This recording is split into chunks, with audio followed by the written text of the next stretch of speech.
أعوذ بالله من الشيطان الرجيم.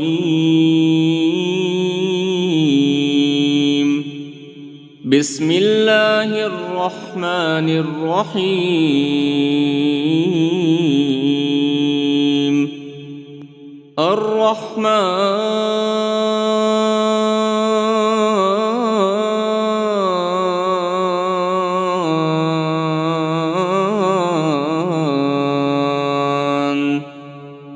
علم القرآن خلق الإنسان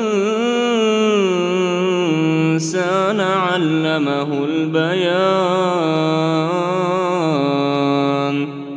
الشمس والقمر بحسبان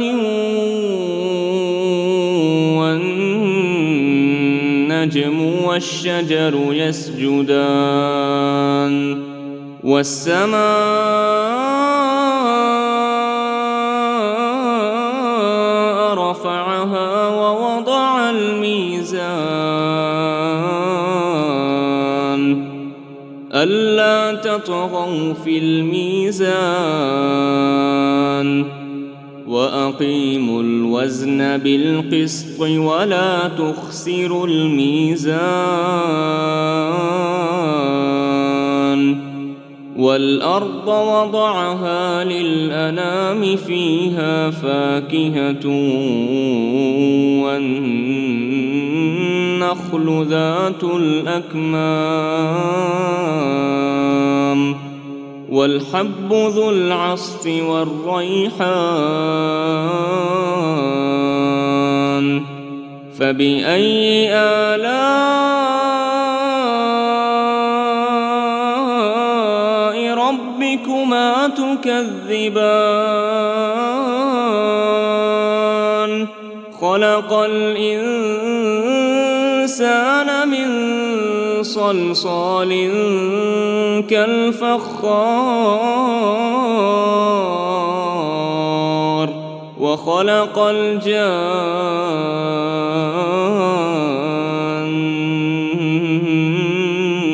من مارج من نار. فبأي آلاء ربكما تكذبان؟ رب المشرقين ورب المغربين. فبأي آلاء ربكما تكذبان؟ مرج البحرين يلتقيان بينهما برزخ لا يبغيان. فبأي آلاء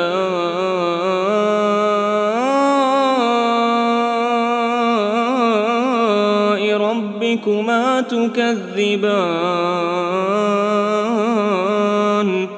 يخرج منهما اللؤلؤ والمرجان. فبأي آلاء ربكما تكذبان؟ وله الجوار المنشآت في البحر كالأعلام.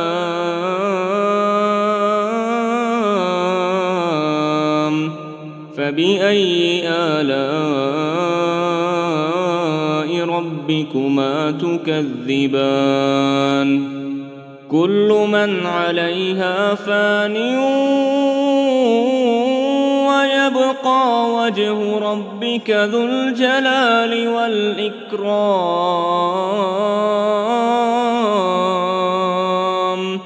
فبأي آلاء ربكما تكذبان؟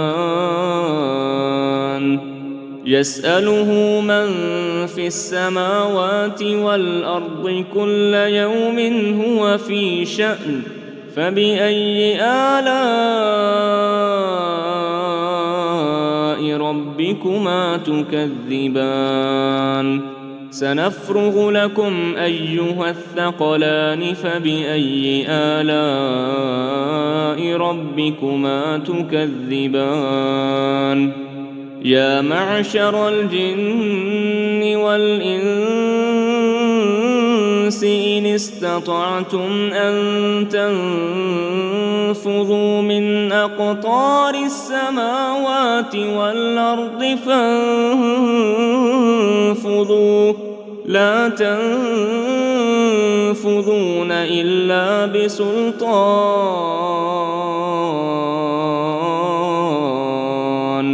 فبأي آلاء ربكما تكذبان يرسل عليكما شواظ من نار ونحاس فلا تنتصران فبأي آلاء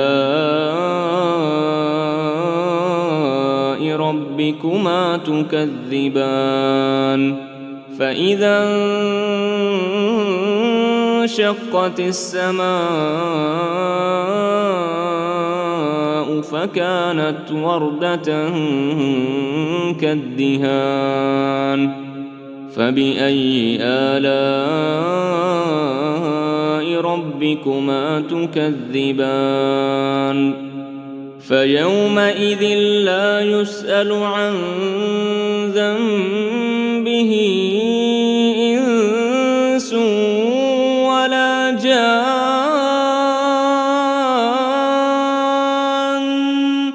فبأي آلاء ربكما تكذبان يعرف المجرمون بسيماهم فيؤخذ بالنواصي والأقدام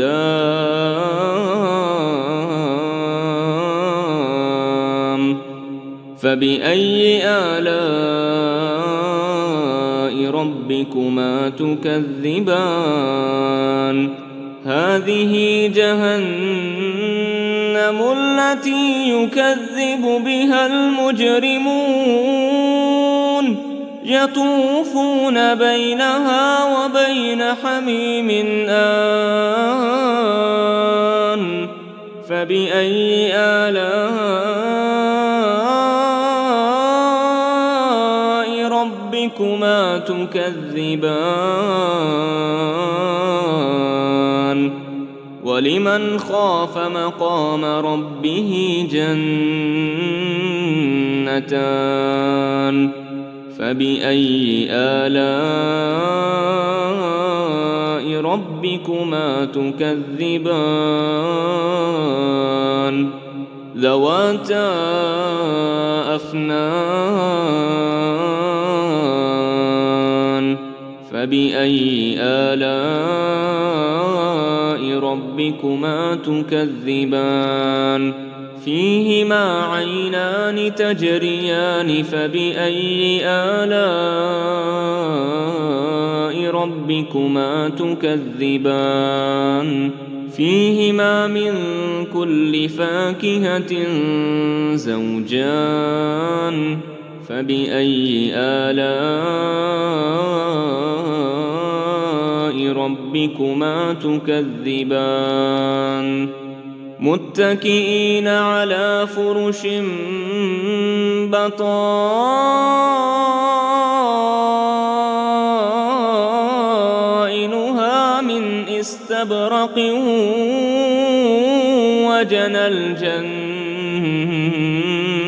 الجنتين دان فبأي آلاء ربكما تكذبان فيهن قاصرات الطرف لم يطمثهن إنس قبلهم ولا جان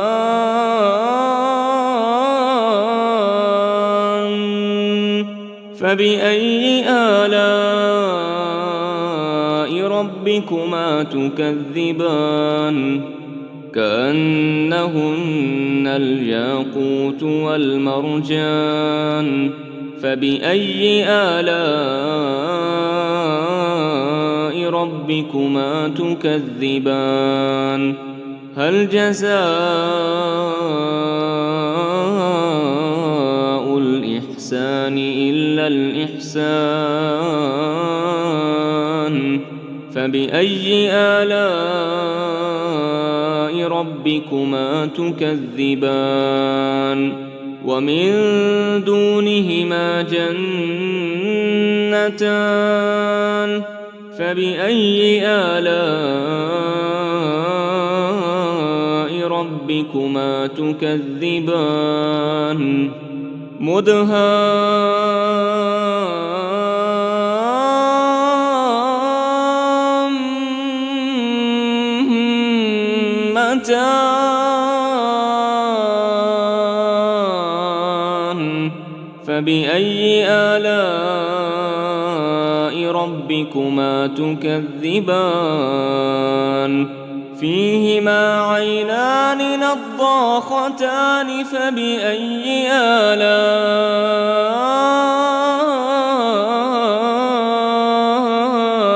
ربكما تكذبان فيهما فاكهة ونخل ورمان فبأي آلاء ربكما تكذبان فيهن خيرات حسان فبأي آلاء ربكما تكذبان حور مقصورات في الخيام فبأي آلاء ربكما تكذبان لم يطمثهن إنس قبلهم ولا جان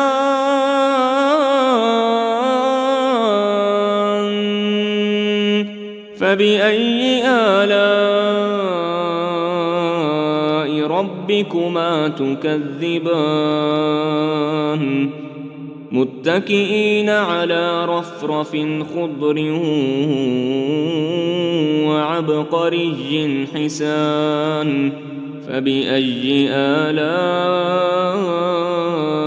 ربكما تكذبان تبارك اسم ربك ذي الجلال والإكرام